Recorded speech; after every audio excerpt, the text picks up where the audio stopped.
Estoy fascinada, estaba esperando este momento porque este es el libro ganador del Premio Alfaguara, soy lectora ávida y el autor es Gustavo Rodríguez, Cien Cuyes, ganador del Premio Alfaguara 2023 y está conmigo aquí para conversar de esto y me hace enorme ilusión. Gracias, Gustavo. Ay, Pamela. ¿Cómo estás? Me emocionas tú. Es una novela hermosa, es entrañable. La leí, no voy a decir de un tirón, pero en 3 días y terminé llorando y pocas veces me pasa cuando leo. Y es un regalo porque nos ayuda a reflexionar sobre esa última etapa de la vida y sobre la muerte, que no nos gusta hablar. Y tú has dicho de eso.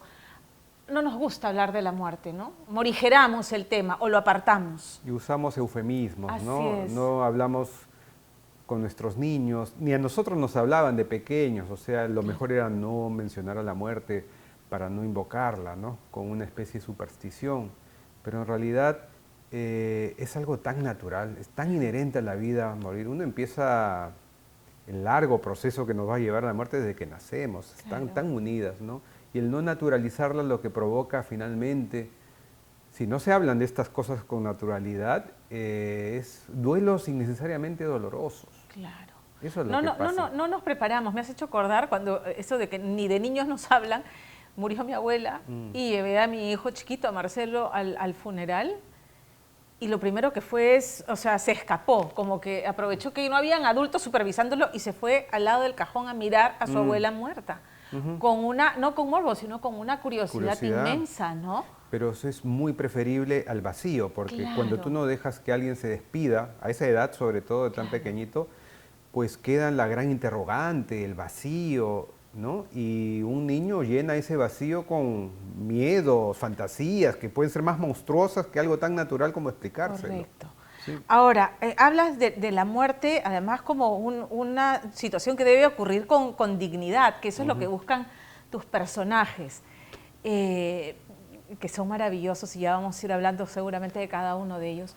La inspiración fue esa, tenemos que aprender a naturalizar el tema de la muerte, tenemos que hablar de la vejez, porque todos vamos a llegar a esa etapa. Sí, bueno, creo que empezó por el tema de la vejez. Ya. Todas mis novelas empiezan con una inquietud, con una motivación egoísta, en realidad. En este caso, cuando yo me acerco a la cincuentena o paso la cincuentena, digamos, yo empiezo a intuir qué es lo que viene por delante, ¿no? Porque ya a esa edad nuestros papás o se desmoronan o ya han muerto y nuestros mentores también, ¿no? Languidecen.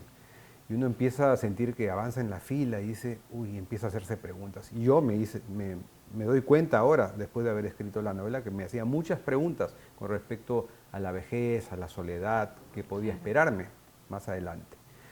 Y claro, la pandemia, con la crueldad que trajo la soledad para nuestros ancianos en pandemia, tuvo lo suyo, y finalmente la muerte de mi suegro, un ser maravilloso, ¿no? Que tuvo una vida dignísima y una muerte muy digna también, pues terminó de completar los requisitos para que esta nube terminara por precipitarse en un argumento y luego en esta novela, en Cien Cuyes.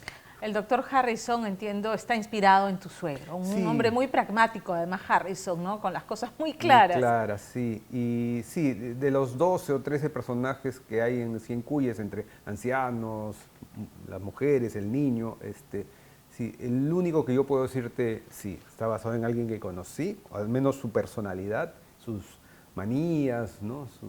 sus querencias, es el doctor Harrison, en efecto. La soledad te sobrecoge porque, salvo los 7 magníficos y Pollo que terminan en este albergue acompañándose, Carmen y el doctor Harrison están solos, ¿no? Como ocurre con muchos ancianos hoy en día, pero es verdad, en la novela hay esos dos tipos de ocaso. De ocaso, en efecto. Hay dos que dicen ya que el árbitro pite, por favor, porque ya no doy más, encima estoy, ya quiero que esto termine. Y tienes a los otros, los 7 magníficos que se empoderan, ¿no? Se empoderen. Lo que pasa es que, a ver, mientras están acompañados, tienen los mismos referentes, tienen conversaciones entre ellos, pues se sienten vivos, se sienten parte de algo, ¿no? Ahora que presentaba la novela en Argentina, un periodista mayor, me hacía ver eso, ¿no? Uno pierde interés en la vida o ya no quiere, o quiere dejar el partido cuando, uno, ya no puedes hacer cosas, dos, ya no tienes motivación, o sea, ya no sabes qué hacer, no tienes qué hacer, y tres, pierdes tus referentes. O sea, claro, se mueren tus se mueren amigos. tus amigos, o ya desaparecen los barrios, o las canciones, ya nadie entiende las canciones o las películas de las que tenías que hablar, entonces te vas sumergiendo en tu propia soledad, ¿no? Y en tu propio mutismo. Y lo maravilloso, creo yo, de estos 7 personajes es que te muestran una alegría, unas ganas de vivir, una adolescencia dentro del cuerpo, ¿no? Claro, Anciano. el cuerpo no les responde, pero ellos siguen en espíritu Sí, siendo y nos hacen reír mucho. Yo vitales. reí mucho mientras, claro, me conmovía mientras escribía la novela, pero también me carcajeaba con No, es que ellas. las descripciones que haces es que es tragicomedia, para que la gente no piense que se va a encontrar con un libro lastimero. Todo lo contrario, es incluso una mirada irónica a eso, ¿no? A los achaques, a la vejez, al saberte que el cuerpo no responde, pero que tú siempre puedes más. Y ahí entra una preocupación que tengo porque inmediatamente pensé, claro, en mis suegros, que son octogenarios, en mi mamá que va camino a la base 8, que son personas pues, que ya no tienen una rutina, un trabajo. ¿Qué hacer con todo ese tiempo libre entre sus manos? Y solos, y a doña Carmen le quedaba el placer de la vista que tenía en su departamento, Claro. y de pronto le construyeron un edificio Claro, encima. claro, una razón menos. Una razón para menos, despertarse, ¿no? claro. Le quitas la ventana al mundo. Claro. Y sí, mira, me haces acordar que cuando estuve en Chile presentando la novela, asistí en una entrevista, en una radio, a un debate que hablaban sobre los yacimientos de litio, ¿no? Yeah. Y me puse a pensar, claro, nos pasamos la vida hablando de nuestras riquezas materiales, las minas, el yacimiento, pero pasamos de largo ante yacimientos invisibles o no tangibles. La red de experiencias, de vidas que tienen nuestros ancianos y que no dejamos que nos enriquezcan, porque es gente que ya vivió, tuvo experiencias, conquistó montañas, amó, tuvo ilusiones, Claro. o sea, y nosotros los vemos a través del, ¿no? del velo del prejuicio, del sesgo. El abuelo de los Simpsons no sirve para nada No más entiende, que para... ¿no? Él no entiende, ¿no? Ya. Y cuando rascas un poquito más te das cuenta que hay gente que fue joven y que todavía es adolescente por dentro. Hay una gran riqueza acumulada de sabiduría, como un yacimiento de litio, digamos, Claro. pero del que pasamos. Esa es una de las partes que sí sentí que me golpeó, ¿no? Cuando hay uno de los personajes que dice, claro, es que cuando ya no son útiles, son prescindibles. Entonces, si el anciano ya no es de utilidad, te olvidas de él, pasas de él. Y no podemos pasar de los ancianos. Es preocupante, ¿no? Que quizá nos estemos convirtiendo en una sociedad que desecha todo muy rápidamente, ¿no? O muy utilitarista. Sí, me da temor eso, de que estemos privilegiando lo tangible, lo que se puede tocar, lo acumulable y tangible, lo que genera interés en metálico, en posesiones, ¿no? Y no necesariamente pues en experiencias. Sí. Eres amante del cine. Bastante. Hay muchas referencias al cine, hay muchas referencias a la música, a determinados compositores. Hablemos de eso porque es también parte del tejido de la narración.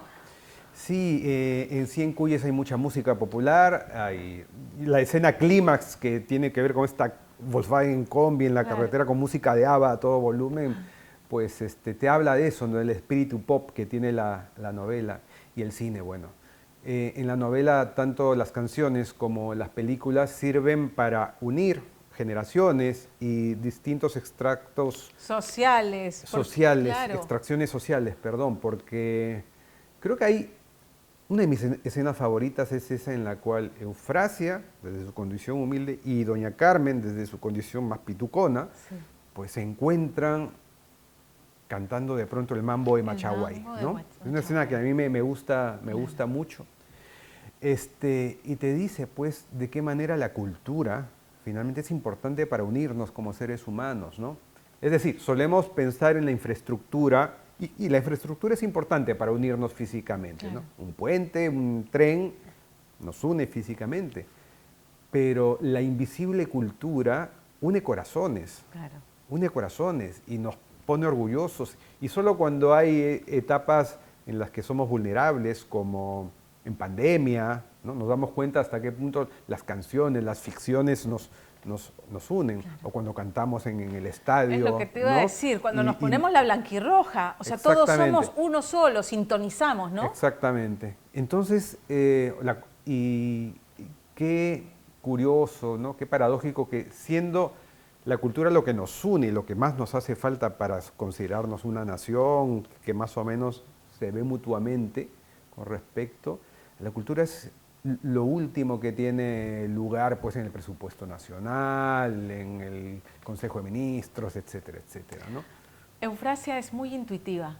Hemos hablado de cómo la cultura logra hacer puntos de conexión entre personas de diferentes estratos sociales. Sí. Hay una hermosa intuición en el personaje de Eufrasia, que además un desprendimiento gigante, creo que como que entendiendo ella que tenía un encargo con estas personas a las que ella cuida. Sí, creo, ¿no?, que Eufrasia encarna el valor de la empatía como nadie, ¿no? Claro. Saber ponerse, entender al otro y sentir con él o sentir como él, ¿no? Y creo yo que lo curioso, lo que me han hecho ver muchos lectores ya en los países en los que he ido presentando Cien Cuyes, es hasta qué punto en la novela Eufrasia es una heroína, ¿no? O sea, cumple su misión, claro, y de verdad logra cosas que nos conmueven, pero en la calle hay miles y miles de Eufrasias. O sea, claro, personas dedicadas al cuidado, mujeres sobre todo, porque a nivel mundial, ¿no?, le hemos entregado, no sé, por alguna razón que alguien más capacitado que yo explicara, le hemos entregado a la mujer el cuidado, ¿no? Sí. En el caso de Eufrasia y de muchas sociedades, se tratan de mujeres migrantes, de extracción más humilde, ¿no?, pero que sí son sobrevivientes, pero que tienen una inteligencia emocional tremenda y una capacidad para sentir lo del otro, ¿no? Escúchame, estás hablando de las costumbres y de los usos. En las casas en Lima y en el Perú le entregamos a una Eufrasia que puede llamarse Aurelia, en mi caso, ¿no es cierto? O Gladys, en el caso de la casa de mi hermana. El cuidado de nuestros hijos cuando nosotros salimos a trabajar.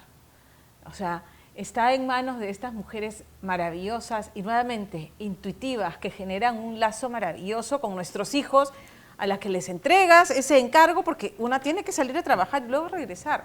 Y mira, o sea, hasta dónde da la asimetría en sociedades desigualitarias, ¿no?, como la peruana y otras de América Latina, que, claro, la primera escena, y eso un lector lo puso en redes hace poco, ¿no?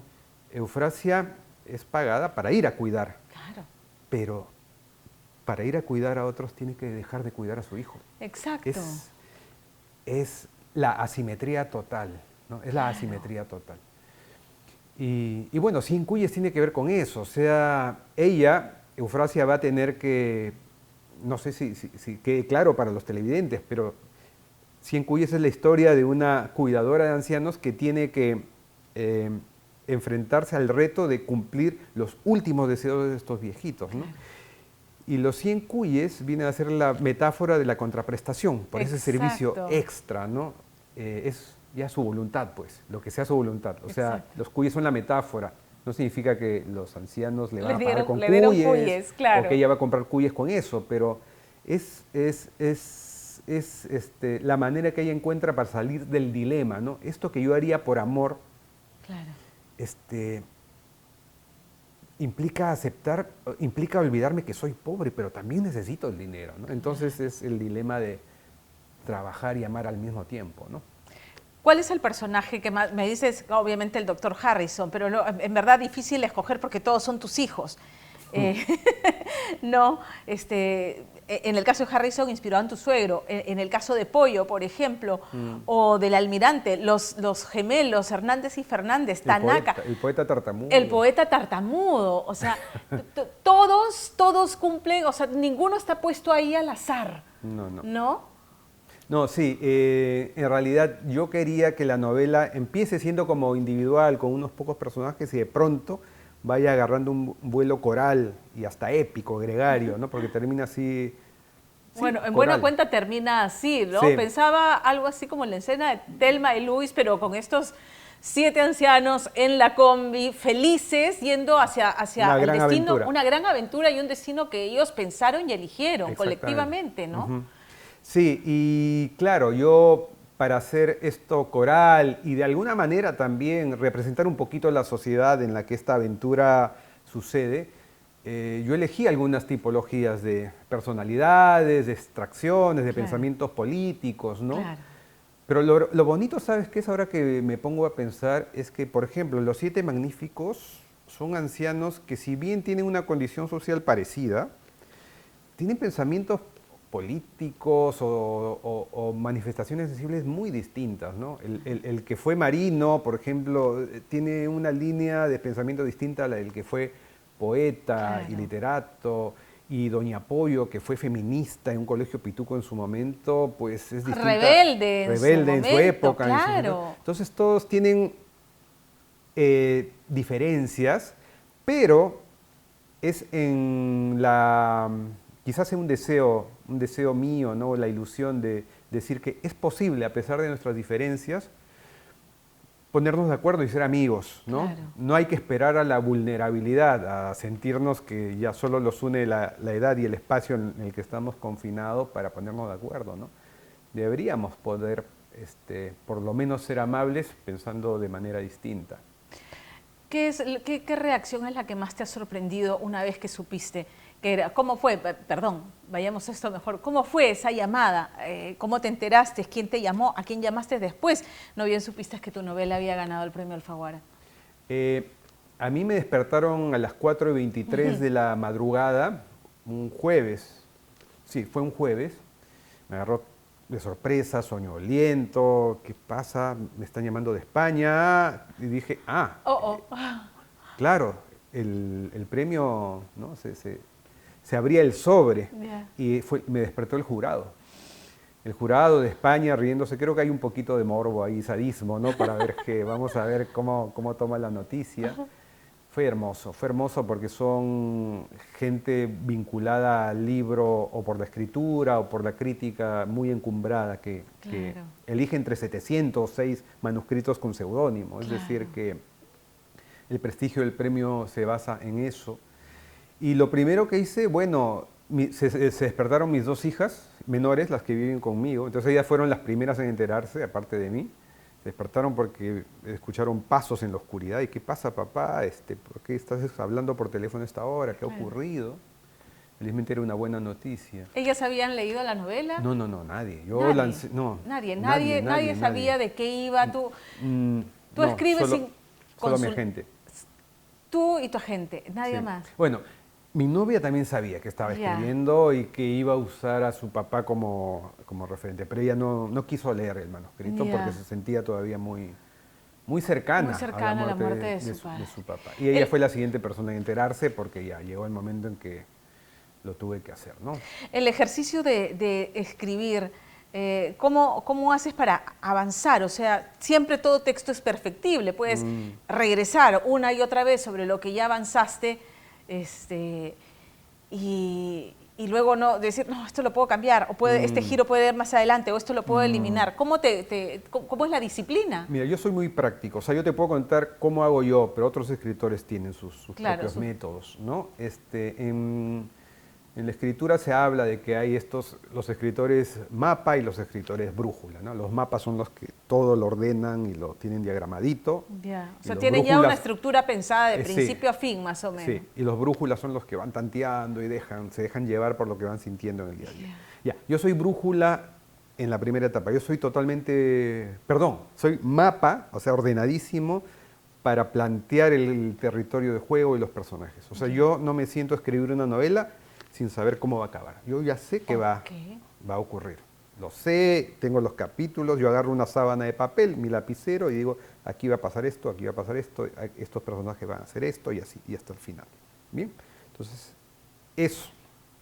Pero cuando ya me siento a llenar ese esqueleto en el día a día, ya de músculo, nervio, sangre, ¿no? Olores, aliento, lo que te hace vívida la novela, la historia, ahí sí soy totalmente brújula y dejo que los personajes afloren. Se apoderen de ti un poco, porque cuando describes olores, sabores, situaciones, uno va leyendo y uno se siente en la piel del personaje y te sientes en el lugar donde ocurren las cosas, o sea, lo transportas al lector. Sí. Y eso es maravilloso, porque sientes que lo estás viviendo con ellos. Yo creo que en eso los escritores de ficción nos parecemos a los intérpretes de arte dramático, es decir, que se basan en sus propios recuerdos y en las emociones asociadas a esos recuerdos para transmitirte un texto que no escribieron ellos, pero te hacen creer que de verdad lo vivieron eso, ¿no? Claro. Y esa emoción la trasladan, ¿no? De ese punto de vista creo que somos una especie de intérpretes o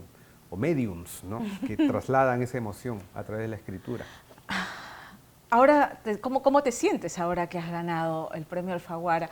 ¿Cómo sientes ese reto inmenso? O sea, yo imagino, sientes que, ¿y ahora cómo hago para superarme después de esto? Por fortuna, creo que es bueno que no haya ganado yo el premio Alfaguara siendo un veinteañero o un treintañero joven, digamos, porque, primero quizá me hubiera envanecido estúpidamente, ¿no? Porque uno es más inseguro a esa edad, y asociado a eso, pues de repente habría sentido esa presión de, como he escrito pocas novelas, pues la siguiente debería demostrar que estoy a la altura de este premio. Y yo en realidad, yo ya no tengo que demostrar nada, en realidad el premio ha sido como un check, una insignia que te dice, tú tienes un estándar de competencia al escribir, y lo que venga pues seguirá teniendo el estándar que has seguido buscando en tus últimas novelas, ¿no? Yo siento que mis últimas 4 novelas tienen un nivel parecido, yo no sé si en Cuyes sea mejor que las anteriores, o sea, las anteriores me gustan también, y creo que la que siga pues será escrita igual, con el mismo método, dando lo mejor que tiene uno, y sabiendo que sí, podrá gustar más, menos, pero va a tener el mismo nivel, ¿no? Va a estar en un rango, digamos, aceptable. ¿Ya hay tema dando vueltas? Tengo una idea, creo que voy a reescribir una novela que tengo guardada hace años. Ya. Quisiera saber, para mí la escritura es una larguísima artesanía y quisiera volverla a revisar y escribirla con lo que he aprendido en los últimos años, a ver qué pasa. Si tuvieras que, en una frase breve, decirle a la gente que aún no ha leído Cien Cuyes, ¿por qué debería leerla? ¿Qué le dirías? Como me da mucho pudor promocionar la novela con mis palabras, yo le pediría prestadas las palabras a Claudia Piñeiro, que fue la presidenta del jurado del premio Alfaguara. Léanla porque en una misma página se van a conmover y también se van a carcajear probablemente. Lo suscribo. Gustavo, un gustazo. Muchísimas gracias por este regalo. Lean Cien Cuyes, léanlo, no se van a arrepentir. Gracias. Gracias a ti.